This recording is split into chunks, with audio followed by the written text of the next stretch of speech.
All right, man, peace. So Oprah Winfrey first came into prominence in the mid-70s and has incrementally risen in fame and notoriety since then. And it has culminated to the point where now she is the veritable mother goddess of the entertainment industry. Much in the same way that I call Serena Williams the mother goddess of the sports world. Her profile gained even greater prominence with the hashtag #MeToo, hashtag Time's Up social engineering program that is being executed by Hollywood, in which they used the recent Golden Globes ceremony not just as a convention for witches. As you can see, they're dressed in all black. Also pay attention in the middle to Miss Issa Rae. They have a lot of plans for her. But now they're going to use this ceremony, this witchcraft ceremony at the Golden Globes, to try to do a little societal test to see how acceptable it would be to possibly have Oprah Winfrey run for office. So, of course, they're going to talk about it, and I'm going to chime in. It was all about this moment. 60 Minutes special contributor Oprah Winfrey, who received a Lifetime Achievement Award, electrified the gathering with her empowerment speech. Kevin Frazier from our partners at Entertainment Tonight was backstage at the awards. He joins us from Los Angeles this morning. Everyone is still reacting from that speech, Kevin. Blown away they were. Good morning. I've covered this award show for years, and there's usually more of a party atmosphere, but this time the stars came together to send a clear message, and the honoree who perhaps delivered it most eloquently was Oprah Winfrey. For too long, women have not been heard or believed. Actually, that's bullshit. For the last 40 years, women have been nothing but heard and believed. All you have to do is check the judicial system, the so-called workforce, the television. Everywhere you turn, all you see are women talking, oftentimes not making any sense, sometimes telling the truth, more often than not, spreading and propagating delusions. I won't even say outright lies, I'll call them delusions, because many of the lies that the modern day liberal woman tells are based off of the fact that she has taught herself to believe that lie. Oprah Winfrey is an example of someone who's living a lie. If they dared to speak their truth to the power of those men. Yeah, those same men, Oprah Winfrey, that you have been very, very close with, chummy with, and knew what they were doing. As the singer Seal exposed, Oprah Winfrey has had a very close relationship with Mr. Harvey Weinstein for years. They all knew what he was doing. But the situation in which he was exposed, quote unquote, for his shenanigans was basically Hollywood's way of issuing a code red on Harvey Weinstein to initiate the next phase into deity worship in Hollywood, and therefore projecting that energy out to the masses. As I keep telling you, brothers, the main gods of the entertainment industry are Bacchus and Pan. They also worship the mother goddess, that being Diana, and also in her sex kitten altar as Aphrodite. But they want to move the energy of Hollywood over from having Bacchus and Pan as the preeminent deities to now having it be Diana, the goddess of liberation and empowerment, the warrior goddess. Now look at this demon here, Angelina Jolie. Nothing but a monarch sex slave, her damn self, sex kitten under her father, John Voight, who I believe is a plant anyway. This is the same female, if you brothers remember, who used to talk about how she exchanged blood vials with Billy Bob Thornton. Billy Bob Thornton, by the way, was formerly married to the chick who was in Mo Better Blues, the light-skinned broad, Cinda Williams. That was his first wife. And then, of course, they had Billy Bob handle Halle Berry. He had to have sex with her on camera because she was nothing but a sex kitten. He's a handler. And that's how she got her Oscar. And, of course, he was married to Miss Angelina Jolie, who was on record as stating that she used to like to perform self-mutilation, cutting herself. You can also tell by her extensive tattoos that she is a program multiple, as the vast majority of Hollywood starlets are, including Miss Oprah Winfrey. But their time is up. As the first African-American woman to be given the Cecil B. I tell you, that chick Tracy Ellis Ross, she is something else. I know she passed already. She's walking around now trying to make Mr. Anthony Anthony Anderson capitulate to her demands that she be paid extra, even though he is a producer on the show, and that is for the most part his brainchild, that show Blackish. Many of these females in Hollywood are trying to take advantage of the quote-unquote atmosphere that they're in to extort these Hollywood actors. And that's really what's going on. It is extortion. And now she basically has that show by the balls, because what are they going to do? They've already sat down in this Hollywood ritual and stated that they are sympathetic to the Time's Up movement. So they have to give her quote unquote equal pay, even though she's not of equal importance. We've all seen shows who kept it moving, even though the woman was replaced. Remember the Fresh Prince? It happens. The Mill Award for Lifetime Achievement, Oprah Winfrey turned her acceptance speech into a rousing expression of female solidarity. So I want tonight to express gratitude to all the women who have endured years of abuse and assault, because they, like my mother, had children to feed and bills to pay. Your mother didn't give a shit about you. Please stop it, Oprah. Your mother sent you on your way. For those of you who don't know, and I already alluded to this, Oprah Winfrey she was basically farmed from the very beginning to become what she is. She lies and she says that her name is really on her birth certificate, Orpah, like the name of one of the females in the book of Ruth. No, that's a lie. Her name is Oprah. It's not Orpah. Her name is Oprah, and it's an allusion to the god of silence, that being Harpocrates, or Heru as a child, Heru Pakhared, Heru the child. So, of course, the abbreviation for Harpocrates, who is the god of silence, also known as the god of mischief, the abbreviation is Harpo. And of course, when you spell Harpo backwards, it is Oprah. So if Harpo is the god of silence, Oprah is what? The goddess of talk. From the very beginning, she's had nothing but altars implanted in her. She's basically just a flesh and blood android, believe it or not. And I'm a firm believer that Stedman is one of her handlers, and Gayle King is most likely one of her low-level handlers as well. You have to watch over Oprah because she is very integral to many of the scenarios that they're trying to lay out, not only amongst females, but particularly amongst the so-called black woman. Oprah can't stand the so-called black man. As you can see, if you remember, back in the day, she had the beef with all the rappers. She had the beef with Jay-Z. She had the beef with Common, with Ludacris. And eventually, what made her build or mend the breach that she had with those rappers was when she came into the understanding that they were in the craft as well. And they were high-level members and adherents to the craft. When I say the craft, I'm talking about the Hollywood craft, the worship of Bacchus and Pan. She even went to Jay-Z's old projects. If you remember, they had a segment when he was on Oprah, when she went back to the projects in Marcy, and he guided her around. Why? Because she realized that he was a brother in arms.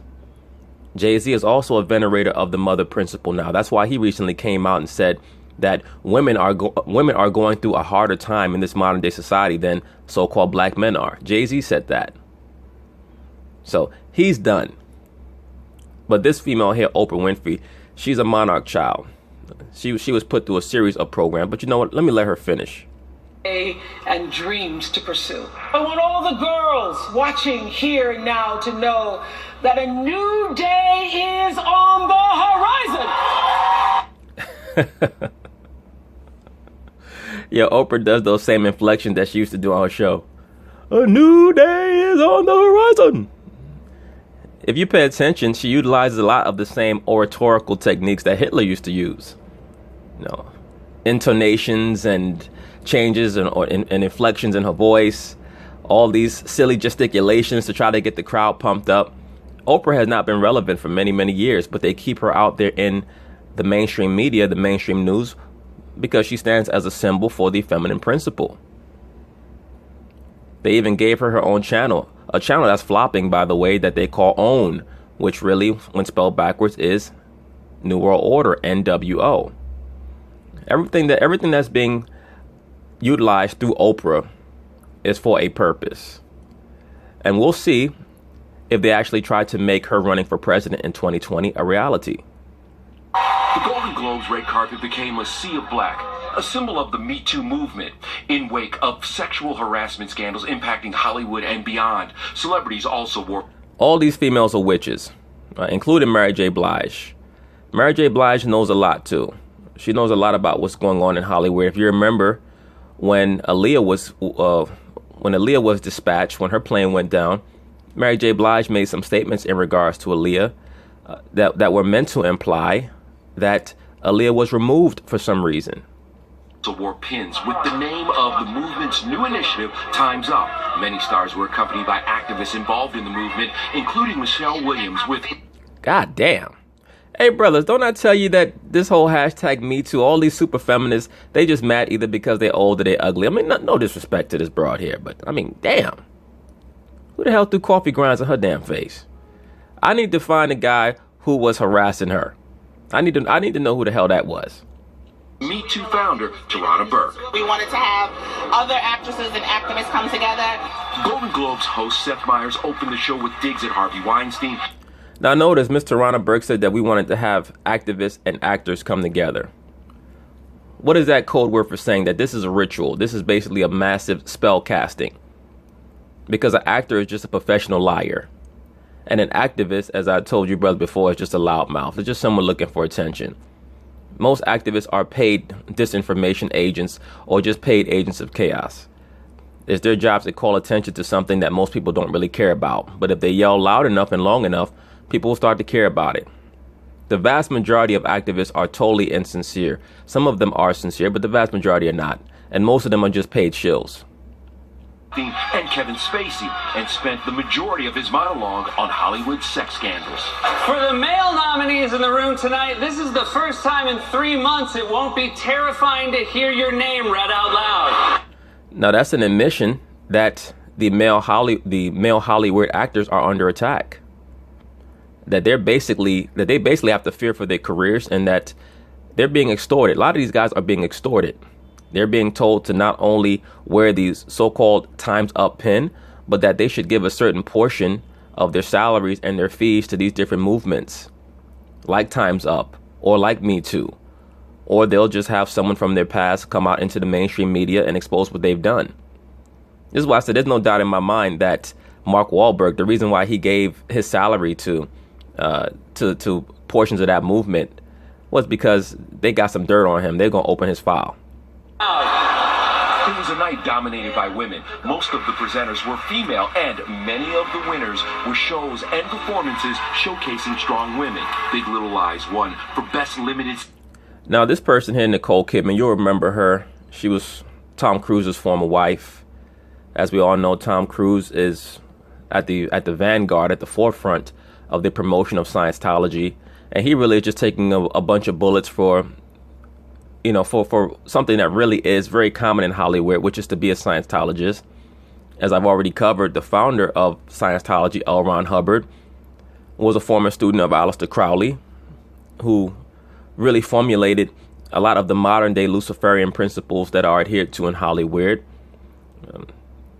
Originally, what's known today as Scientology was known as Dianetics. Why is that? Because L. Ron Hubbard was a venerator of the mother goddess Diana. He also was engaged in a witchcraft ritual with one of the foundational researchers in rocket technology by the name of Jack Parsons. They executed a sex magic ritual known as Babylon Working, where they were basically trying to conjure up the mother goddess. Anyway, to make a long story short, this person here, Nicole Kidman, she was hooked up with Tom Cruise, in my view, because when you do research on her, her father was a man by the name of Anthony Kidman. And Anthony Kidman was a psychiatrist from Australia who came over to America and worked in a lot of psychiatric and mental hospital institutions. So I have no doubt in my mind that he is an MK programmer. And she is most likely another so-called MK sex kitten who was sent over to Tom Cruise. Limited series, and its co-producer and star Nicole Kidman won that category's Best Actress award. I do believe and I hope we can elicit change through the stories we tell and the way we tell them. Well, here's the bad news, Nicole Kidman.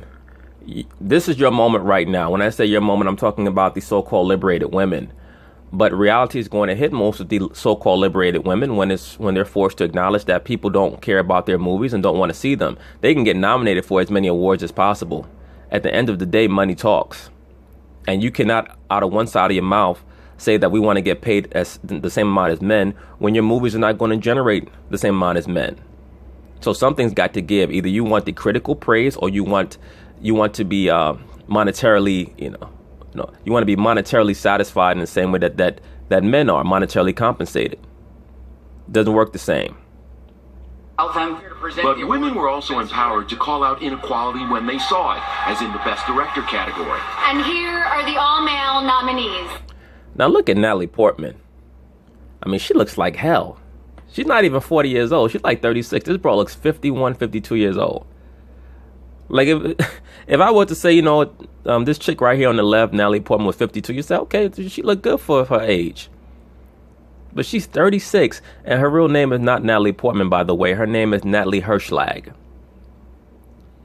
For those of you who remember, she came into prominence in a film in the mid-90s called The Professional, where she played the sidekick to a paid assassin, played by Jean Reno.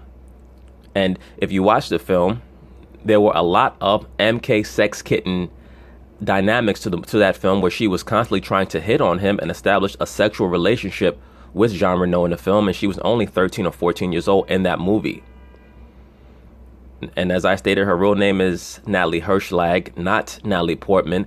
And oh, by the way, while it's at the forefront of my mind, she was involved in a psychiatric experiment at Harvard University that was presided over by a very renowned biopsychologist by the name of Abigail Baird, where she had suction cups placed on her head, and she was used in a case study to find if there was any correlation between intelligence and outside stimuli. This was back when she was about 4 years old. All right, you brothers could look that up. Google Natalie Portman and Abigail A. Baird. Right, last name spelled B as in boy, A-I-R-D, and you'll see that she was involved in it. And there's just tons of photos of showing her as a child actress with the leopard print, all the normal MK sex kitten themes. As I tell you brothers all the time, this is all a big ritual. And even this guy, the dude who played Richie Cunningham, Ron Howard, he started out as a child actor as well. So this whole thing is just a big shit show. That was Natalie Portman. Now, later in the evening, Barbra Streisand also noted that she was the last woman to win a Best Director Golden Globe Award, and that was 34 years ago. Well, it's probably because you was the last woman to direct a film when you deserve to get the award. I mean, look, it's no disrespect. I know people are not going to like this, but in order for you to be a great director, you have to have great vision on a macrocosmic level. You have to be a three-dimensional thinker. And most females just don't have that. Like, it's hard for them to visualize things on a grand scale in their head because they're emotionally based creatures, and there's nothing wrong with that. That's actually a strength when it pertains to what their roles are, as, being a stay and a helpmeet and a succor for the husband and the children.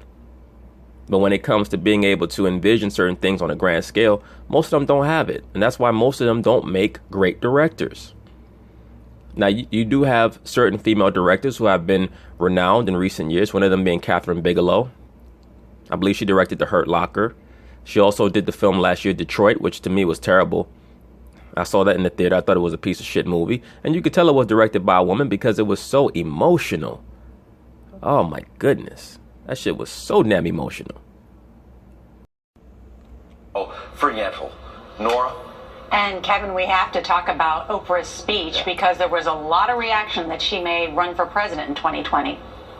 Well, Nora, I was back in the one-on-one rooms while the speech was going on, and I will tell you this, everyone was mesmerized. Sterling K. Brown, who had just won his Golden Globe, stood with me shoulder to shoulder watching that speech, and everyone was locked in. And I will tell you afterwards, Oprah's longtime partner, Stedman Graham, told the Los Angeles Times that, quote, "It's up to the people." She would absolutely do it. Now, wait a minute. If Oprah is supposed to be so independent and the mother goddess of liberation, Why would Stedman Graham make a statement like that for her?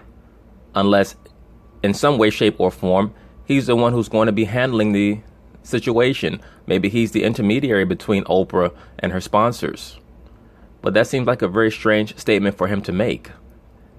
Oprah running for president is up to the people. She would absolutely do it. So do you expect anyone who's paid attention to Oprah, who's made many public statements about how she has no desire to run for president, you expect people who have paid attention to those statements to believe that Oprah has spoken to Stedman in private and told him that she has an interest in running for president when she has not let out any leaks in regards to that before, just based off of a speech that she gave at the Golden Globes? It's obviously something that's pre-planned and something that is being pre-planned or at least commandeered by Mr. Stedman Graham, which makes me believe that he must be her handler. That's the only solution as to why he's been around for so long. I mean, just do some history on Oprah. It's very clear that she is an asset, and she has been raised up to perform the role that she currently occupies, that being as the mother goddess of the entertainment industry. She is venerated as a goddess. Roseanne Barr is on record as stating that Oprah Winfrey is the African mother goddess of the entertainment industry. Those were her words. When you brothers get a chance, go ahead and do some research on a psychiatrist/psychologist named Carl Rogers. He was the psychiatrist who presided over an MK Ultra sub-project known as sub-project number 74. Basically, sub-project number 74 was known as imaginative research. Carl Rogers was a psychiatrist who was heavily interested in the development of personalities in children. His job as the presiding psychiatrist over Sub-Project 74 was to watch the effect of training little girls on how to satisfy grown men sexually. That's why I have little to no doubt that Oprah, one of her main programmers early on, was Mr. Carl Rogers, as well as Mr. William Thetford. I've mentioned William Thetford on this channel before. He's one of the co-authors of a book called A Course in Miracles, which he co-wrote with another psychiatrist named Helen Schucman. William Thetford is directly associated with Oprah Winfrey, as well as Carl Rogers. William Thetford attended the University of Chicago. I believe it was in the late 40s, maybe mid 40s. And his professor there was Carl Rogers. William Thetford, by the way, was the head of an MK Ultra sub-project number 130. Please look these up, brothers. So you have two high-level psychiatrists who presided over MK Ultra mind control sub-projects, who are both in the vicinity of and associated with Miss Oprah Winfrey. It's very, very obvious what she is. So it sounds like she's into this idea of Oprah 2020. Maybe a presidential run is ahead, but you know what? No one knows better than the lady who usually sits next to you. Now, why did he say that? No one knows better than the lady who usually sits next to you, Miss Gayle King. So who is Gayle King? She must be another one of Oprah's handlers. Why would she know that so well? Oprah is on record as stating that she does not believe in the scriptures. She doesn't believe in God per se. She believes in the quote-unquote God being in everyone. That is code for Luciferianism, that I am my own God. And you know, a lot of times, a lot of the 5% of brothers, they'll try to quote or cite Psalms 82:6, and they won't read on, and they won't read before to get the proper context of when the Most High said, I told you that you were gods. He was talking about judges. You have to be a judge to enforce the law that is created, stipulated, and propagated by the Most High. That's what that scripture is referring to. In Luciferianism / Masonry, they teach that you are your own God, because those were the tenets of Cush and Nimrod. That you are your own entity. That's why when Mr. Aleister Crowley compiled the ideology known as Thelema, or the Book of the Law, the main credo is do what thou wilt, do whatever you want. I go over this over and over again on this channel. Thelema is the culture of America. So it's very hard for me to believe that you'll have a person like Oprah, who is an out and out worshiper of the feminine principle. She's a worshiper of the mother goddess herself. Oprah is. That's why she associates with people like Alice Walker, who wrote The Color Purple. And She also has an affinity with, a relationship with Mr. William Thetford, who wrote that book, A Course in Miracles. Do some research on that book. William Thetford's co-author, Miss Helen Schucman, who also, as I've mentioned, was a psychiatrist who worked with William Thetford at Columbia University, which was Columbia University is one of the CIA's many fronts for the MKUltra program, research institutes all across America. Another one was Harvard University.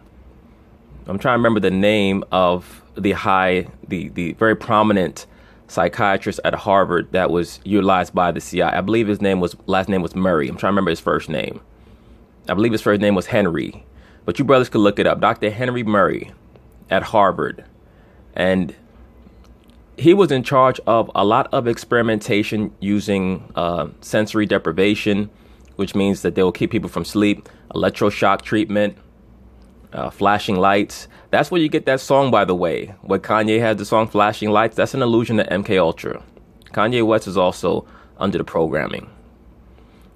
But Dr. Henry Murray also, he laid out a lot of the personality assessment protocols that would be used by the CIA that would be picked up on and carried further by Mr. William Thetford. And he would start the personality evaluations in children. The CIA did a lot of testing of children in regards to trying to divvy up or categorize people's personality traits and if they could use that to predict their future actions. I believe that Dr. Henry Murray wrote a paper or a book called The Assessment of Men, but you guys could look that up. And his research was carried on by a doctor by the name of John Gittinger, last name Gittinger. And Dr. John Gittinger also worked with Mr. William Thetford, who, as I've already stated, commandeered the MKUltra sub-project number 130, and he did a lot of research in, I'm trying to remember the term that was used for the research that William Thetford did. Something hysterics. It was something hysterics. I believe it's called conversion hysterics or hysteric conversion. You brothers could look it up. Basically, the concept that many soldiers who suffered from post-traumatic stress disorder, when they would have a flashback, or if there was some type of external stimuli that was extremely stressful, it would be so stressful to them that they would actually suffer from a physiological effect. Like they would their body would become paralyzed. There's something called conversion hysterics. That's what was researched a lot by William Thetford. The importance of that research is that many of the CIA psychologists and psychiatrists were trying to figure out how to avert conversion hysterics, because in order for you to properly put a subject under mind control, you have to push their pain threshold to the point where they don't black out. Like they would dislocate the joints of little children and administer drugs to stop them from passing out so that they could wipe their mind clean and install what are known as alters. Each alter can be called up by a trigger word, trigger term, or even a color, things like that. You can basically program a human being as you would a computer. That's why I tell a lot of you brothers, most of these celebrities in Hollywood are what they call programmed multiples. And Oprah Winfrey is certainly one.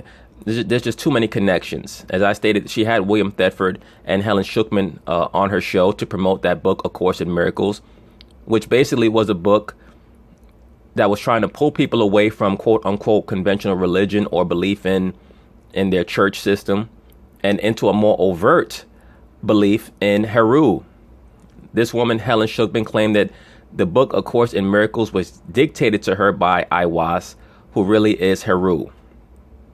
Okay? But in her words, she was dictated to by Jesus. That's what she called the person who was telling her to write down the quote-unquote factoids that are in the book, A Course in Miracles. So that book was a big psyop on the American people. Oprah also had that guy Michael Aquino on her show to promote Luciferianism. Okay? As I told you, brothers. And notice, in the film that she did, A Color Purple, the main male character was named Harpo. Because once again, that is how she got her name. Oprah. That is meant to be an allusion to the god Harper or Harpocrates, who was just the Greek version of Heru as a child. That's where you get the image of Eros or Cupid from. Heru as a child sprung up out of the lotus flower. That's why you see that imagery in the film A Color Purple. That's right. And she'll be here tomorrow, and we will ask her in person. Kevin, thank you so much. Yeah, it was interesting to see that Stedman, he didn't just like sort of push open the door. He kind of kicked open the door. Right, but why would you want him to kick open anything? Isn't Oprah supposed to be her own boss? Why would you view that as a good thing? Brothers, once again, many of these people are not who you think they are. When you see somebody like Stedman, when he's allowed to handle Oprah, he's there to make sure that she's functioning properly. She's an android, basically, a flesh and blood android. His job is to make sure that everything is on the up and up with her. If she needs to be recalibrated, get a little tune up, that's his job. To 2020. And in fact, Gail did ask her about it on this show not too long ago. We'll play some of that in just a little bit here. Kevin, thank you very much. Entertainment Tonight. We'll have much more on the gold. Oh shit! Look at Nora giving Kevin the eye. Let me rewind that back a little bit. The Golden Globes this evening. You can 20. And in fact, Gail did ask her about it on this show not too long ago. We'll play some of that in just a little bit here. Kevin, thank you very much. Entertainment Tonight. We'll have much more. I see you, Miss O'Donnell. She said she want to put some of her milk in Kevin's coffee. Much more on the Golden Globes this evening. You can check your local listings. Very good. Gail, as you've seen, was in LA last night, front and center. Supporting her bestie. Yeah, supporting her bestie. Her best subject and her best woman. And you'll notice sitting at Oprah's table were Gail and Ava DuVernay. Ava DuVernay, as I've told you, brothers, is Oprah's new young thing. Oprah is her sponsor. She's going to make sure that Ava DuVernay is the person behind the camera to bring a lot of black feminazi imagery to the screen. Please, please, please be aware of that.